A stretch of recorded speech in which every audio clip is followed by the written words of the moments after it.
હવારમાં કેટલા લોકો નાઈને નથી આવ્યા? હાથ ઉપર કરો. હેલો દોસ્તો, જય માતાજી. સ્વાગત છે તમારું મારા નવા બ્લોગમાં. આજે મારો બર્થડે હતો તો મારી શાળામાં મારા બર્થડેનું ભવ્ય આયોજન રાખ્યું હતું. તો આ આયોજનમાં મને સરપ્રાઈઝ આપવા માટે ખજૂરભાઈ ઉર્ફ નીતિનભાઈ જાની પણ આવ્યા હતા, જેણે મારા બર્થડેને વધારે ઉત્સાહિત બનાવ્યો હતો. જેમાં ખજૂરભાઈએ પોતે ગીત ગાઈને મારા બધા જ વિદ્યાર્થી મિત્રોને ખૂબ જ મનોરંજન કરાવ્યું હતું. તો ચાલો હું તમને બતાવું અમે લોકોએ કેવું મનોરંજન કર્યું.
હવે ગીત બંધ કરજો.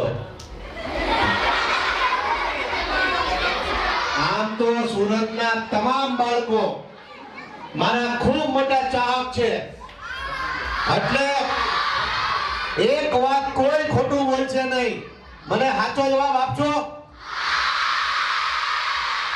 આમાંથી હવારમાં કેટલા લોકો નાઈને નથી આવ્યા? હાથ ઉપર કરો. આવું છું તમારી પાસે, પણ કાંઈ વાંધો નહીં. યાર શિયાળો છે, ઘણીવાર હુઈ નથી નાતો શિયાળામાં,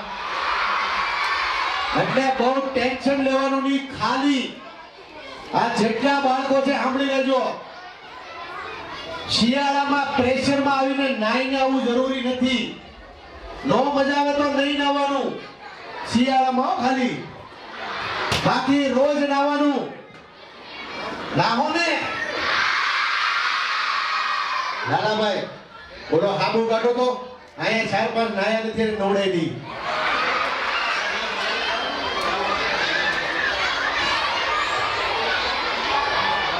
લાલાભાઈ આપણે બધાને મળવા જવું જોઈએ. જાય બે આપણે એવું તો ભટકે છે. આટો મારી. હા તમે કયો એમ હાલો પેલા જઈ. હાલો તો અહીંયા કોઈ છોકરા ઊભા થાય નહીં. બધા પોતપોતાની જગ્યા પર રહેજો. ખજૂરભાઈ તમારી પાસે આવે છે. ઓકે? અને ખજૂરભાઈને જે લોકો સાચું બોલે એ બહુ ગમે છે, એટલે જે તમને સવાલ પૂછે એનો તમારે જવાબ આપવાનો છે. આમ લાલાભાઈ પાછા રોજ મને ખોટું બોલે છો. હે? એ હો નહીં તમે લાલાભાઈ. અહીંયા પબ્લિકમાં ક્યાં મારા પોપટ કરો? હાલો.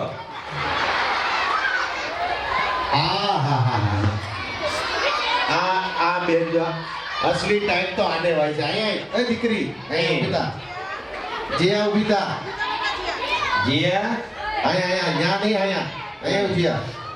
વાહ ભાઈ વાહ, મારી દીકરી બહુ ડાઈ જો. આ તો આમ ભરી જા. જીયા બેટા બહુ ટાઈટ હોય છે. તારું નામ શું છે? કઈ સ્કૂલમાં ભણશો બેટા?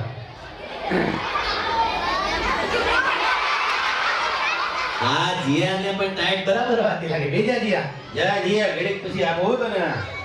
ઓહો જોજો ફૂલદાની ઉપડી નો જાય.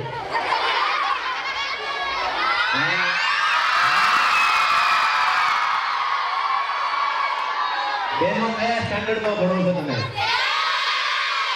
તમારા બધાના ફેવરેટ ટીચર કોણ છે?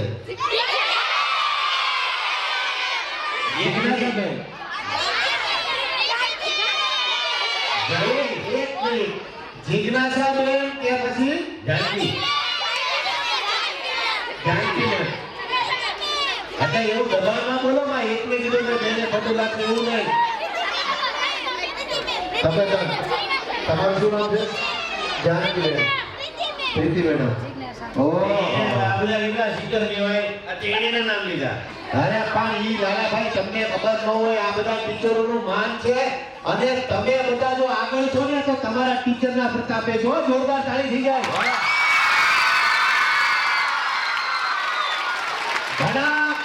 ઘણા વિદ્યાર્થી એવા હોય છે કે ભણી ગણીને આગળ વધી જાય, પોતાના ટીચરોને ભૂલી જાય છે. પણ તમે ડોક્ટર બનો, એન્જિનિયર બનો, મોટા સાહેબ બનો, પણ ટીચરોને ક્યારેય ભૂલવાનું નહીં. હું આજે પણ મારા ટીચરોને રેગ્યુલર મળવા જાઉં છું કે તમે તમારા જીવનમાં આગળ વધો તો ટીચરોને ભૂલાય? ખજૂરભાઈ, મારે એક સવાલ પૂછવો છે. મારા મગજમાં ક્યારમાં આવે છે. બોલો. મારે એક સ્ટુડન્ટને ઊભો કરીને એવું પૂછ્યું છે કે તને કયા સર કે કયા ટીચર ઉપર રીંગ ચડે છે? કોઈ નહીં નીકળે. નકર જો તમે જે સાચો હશે અને જેનામાં ખરેખર કહેવાની તાકાત હશે એ સાચું કહી દે. કોણ કહે? ઓલો. એવા તું હાચું ને તને સીટિયા ભરી જાય સર. પછી ઊભો થા. આનું મોઢું જોઈને મને લાગે સાચું કહે. પહેલા તો મને ઈ કે તારા ફેવરેટ ટીચર કોણ છે? પ્રીતિ મેડમે જમાયું લાગ્યો. અને આમ તો ટીચર તો બધા આપને ગમતા જ હોય. ઘણીવાર ગણિતના સર આપને ન ગમતા હોય, કેમ કે બહુ દાખલા ગણાવતા હોય તો આપને આવડતું ન હોય ગુણાકાર. સાચી વાત ને? એલા હું ગણિતમાં 2 વાર નપાસ થતો તમને યાદ છે. પણ સાંભળો, રિયલમાં એક વાત કહું છું તમામ બાળકોને, જાણવા જેવી વાત. જિંદગીમાં આગળ આવવું હોય કોની વાત કરું છું કે જિંદગીમાં આગળ આવવું હોય તો સતત પ્રવાસ કરવો પડે. રૂમ રૂમ ગાઓ. ઓહો, મારું નવું સોંગ મેં દુબઈમાં શૂટ કર્યું છે, તમે સાંભળ્યું કે નહીં? એક બીજી વાત કરું કે જે વિદ્યાર્થી સવારે સાંભળો મેગી ખાવાનું બંધ કરી દેજો બધા છોકરાઓ, ચા ભાખરી ખાવાની શરૂઆત કરી દો. આમાં મેગી કેટલા ખાય છે હાથ ઉપર કરે, ખોટું બોલીને મારા હા દે. પહેલા મેગી ખાવાનું બંધ કરી દે. સાંભળો બધા વિદ્યાર્થીઓ, જીવનની અંદર તમારે આગળ આવવું હોય ચા ભાખરી રોટલી શાક દાળ ભાત ખાવાની શરૂઆત કરી દો. કરશો ને? હવે મારું નવું સોંગ આવ્યું છે ભ્રૂમ ભ્રૂમ, જે મેં દુબઈમાં શૂટ કર્યું છે, તમે સાંભળ્યું કે નહીં? એક મિનિટ ખજૂરભાઈ, તમારા બધામાંથી પરીક્ષામાં બધાને પહેલો નંબર કોને લાવવો છે? હાથ ઊંચો કરો. તો સાંભળી લેજો મારો મંત્ર. આપી દો. સવારમાં જે પણ વિદ્યાર્થી મારું સોંગ ભ્રૂમ ભ્રૂમ 5 વાર સાંભળીને સ્કૂલે જાય એના ધારેલા તમામ કાર્યો પૂરા થાય અને ઈ છોકરો નપાસ નહીં થાય. પાછું પરીક્ષામાં ભ્રૂમ ભ્રૂમ નથી આવતા નહીં હો. હા બાપુ આપણી પર કેસ કરી દે દાદાભાઈ. હા, ઈ જ ને, આખો બરોવણીમાં રૂમ રૂમ લઈ ગયો ને. હા, પુરવણીમાં લખવાની મળતા ભ્રૂમ ભ્રૂમ. તો એકવાર સંભળાવી તો જો લોકોને. તમારી ઈચ્છા હોય તો સંભળાઈ દઉં. હાલો વગાડો ભ્રૂમ ભ્રૂમ. વગાડો પહેલેથી. જોરદાર વગાડજો.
દોસ્તો, કેવો લાગ્યો તમને અમારા આ વિડિયાનો પાર્ટ 1 અને આવનારો પાર્ટ 2 ખૂબ જ મનોરંજન વાળો છે, જે થોડા સમયમાં જ લાવશું. તમને અમારો આ વિડિયો પસંદ આવ્યો હોય તો લાઈક કરજો, શેર કરજો અને સબસ્ક્રાઇબ કરજો. જય માતાજી.